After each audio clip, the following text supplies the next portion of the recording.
I went on a blind date with an actual blind girl. I haven't slept properly since then. It all started as a stupid argument between me and my closest friends, one that spiraled into a date that changed everything. We were at our usual burger place when the waitress slid a folded receipt toward me with her number written in sparkly pen ink. She winked and walked off. I smirked. My best friend Ryan groaned dramatically. "Isaac, this is exactly what I keep telling you," he said. "You only go after girls who want your face, not your personality." "That sounds like a compliment," I said, grabbing a fry. "Until they dump you and you call us whining," Vera added. "You have no idea what real connection even feels like anymore." Everyone nodded like a panel of judges. Annoying, but they weren't entirely wrong. "I'm not shallow," I insisted. "Then prove it," Ryan said. "5 dates with someone we pick. No quitting early. If you make it through all 5, we take back everything." I agreed instantly. I figured I could charm anyone for 5 evenings. The first date was set for Friday. I walked into a cozy Italian restaurant feeling overly smug, scanning for the mystery girl. In the far booth sat someone with soft auburn hair and a relaxed smile. She looked peaceful, not checking her phone, not glancing around the room. As I approached, she didn't lift her eyes or turn her head. Most girls I met stared at me before I even reached the table. I slid into the seat. "Hi, I'm the blind date," I said. She turned toward my voice. I noticed her cloudy eyes,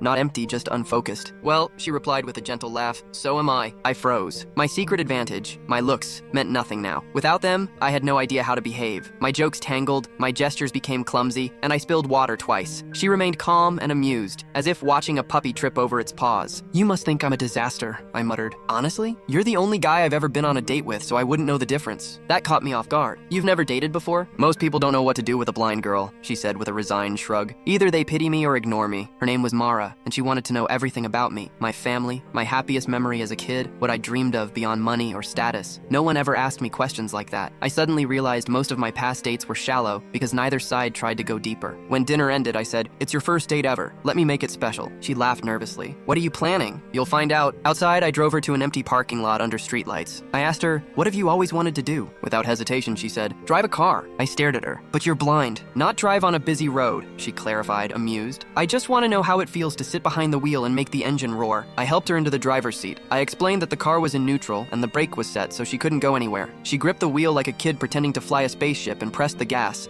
letting the engine rumble. She started turning the wheel back and forth, giggling with pure joy. Watching her excitement over something so simple made my chest ache. When she was done, we stayed in the car listening to music on the radio. She told me about slowly losing her sight growing up, how she feared one day she'd forget what her parents looked like.